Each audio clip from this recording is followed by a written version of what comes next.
ಇವತ್ತು ಸಂವಿಧಾನ ಶಿಲ್ಪಿ, ಭಾರತ ರತ್ನ, ಭಾರತ ದೇಶ ಕಂಡಂತ ಹೆಮ್ಮೆಯ ಪುತ್ರರಾದಂಥ ಡಾಕ್ಟರ್ ಬಾಬಾ ಸಾಹೇಬ್ ಅಂಬೇಡ್ಕರ್ ಅವರ 135ನೇ ಜಯಂತಿಯನ್ನು ಆಚರಿಸಲು ಸೇರಿದ್ದೇವೆ.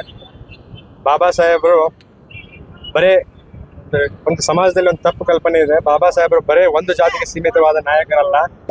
ಬಾಬಾ ಸಾಹೇಬರು ಇಡೀ 144 ಕೋಟಿ ಜನಸಂಖ್ಯೆಗೆ, ಎಲ್ಲ ಜಾತಿ ಜನಾಂಗಗಳಿಗೆ, ಎಲ್ಲ ಧರ್ಮಗಳಿಗೆ ಅವರು ಒಬ್ಬ ಮಹಾನಾಯಕರು. ಅವ್ರಿಗೆ ಕೊಟ್ಟಿರುವಂಥ ಸಂವಿಧಾನ 144 ಕೋಟಿ ಜನರಿಗೆ ಇವತ್ತು ಅವರ ಆಚಾರ ವಿಚಾರಗಳಿಗೆ, ಅವರಿಗೆ ಹಕ್ಕುಗಳಿಗೆ ಸಂರಕ್ಷಣೆ ಕೊಡ್ತಾ ಇದೆ.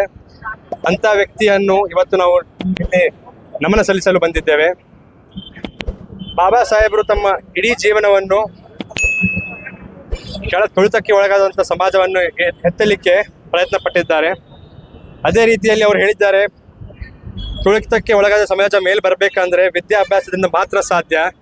ಅದಕ್ಕೆ ನಾವು ವಿದ್ಯಾಭ್ಯಾಸಕ್ಕೆ ಹೆಚ್ಚಿನ ಒತ್ತನ್ನು ಕೊಟ್ಟು ಯಾರು ಸಮಾಜದಿಂದ ಹೊರಗಡೆ ಇದ್ದಾರೋ ಅವರಿಗೆ ವಿದ್ಯಾಭ್ಯಾಸವನ್ನು ನೀಡಿ ಅವ್ರನ್ನ ಮೇಲೆ ತರುವಂಥ ಕೆಲಸ ನಮ್ಮಿಂದ ಆಗಬೇಕು. ಅದೇ ರೀತಿಯಲ್ಲಿ ಇವತ್ತು ಸಮಾಜದಲ್ಲಿ ಕೋಮುವಾದ ಶಕ್ತಿಗಳು ಬೇರೆ ಬೇರೆ ಸಮಾಜವನ್ನು ಒಡೆದು, ಜಾತಿ ಧರ್ಮಗಳ ಹೆಸರಲ್ಲಿ ಒಡೆದು ಅಧಿಕಾರ ಹಿಡಿಯುವಂಥ ಕೆಲಸಗಳು ಮಾಡ್ತಾ ಇದ್ದಾವೆ. ಅವೆಲ್ಲ ನಿಲ್ಲಬೇಕಂದ್ರೆ ನಮ್ಮ ಜನರು ಶಿಕ್ಷಾವಂತರಾಗಬೇಕು. ನಮ್ಮ ಜನರು ಒಗ್ಗೂಡಿ ಒಂದು ಅಹಿಂದ ಸಮಾಜವನ್ನು ನಿರ್ಮಾಣ ಮಾಡಿ ನಾವು ರಾಜಕೀಯ ಶಕ್ತಿಯಿಂದ ನಮ್ಮ ಸಮಾಜವನ್ನು ಸುಧಾರಿಸಲಿಕ್ಕೆ ಸಾಧ್ಯ ಅಂತ ನಾನು ಹೇಳಲಿಕ್ಕೆ ಬಯಸ್ತೇನೆ. ಸರ್, ಇತ್ತೀಚೆಗೆ ಒಂದು ಸುಪ್ರೀಂ ಕೋರ್ಟ್ ಜಡ್ಜ್ಮೆಂಟ್ ಬಂದಿತ್ತು. ಯಾರ್ಯಾರು ಕ್ರೈಸ್ತರಾಗಿ ಇರ್ತಾರೆ ಒಂದು ದಲಿತ ಆಗಿ ಪರಿಗಣಿಸಲಂತ, ಅದ್ರ ಬಗ್ಗೆ ನೀವೇನು? ಅದ್ರ ಬಗ್ಗೆ ಥ್ಯಾಂಕ್ ಯು.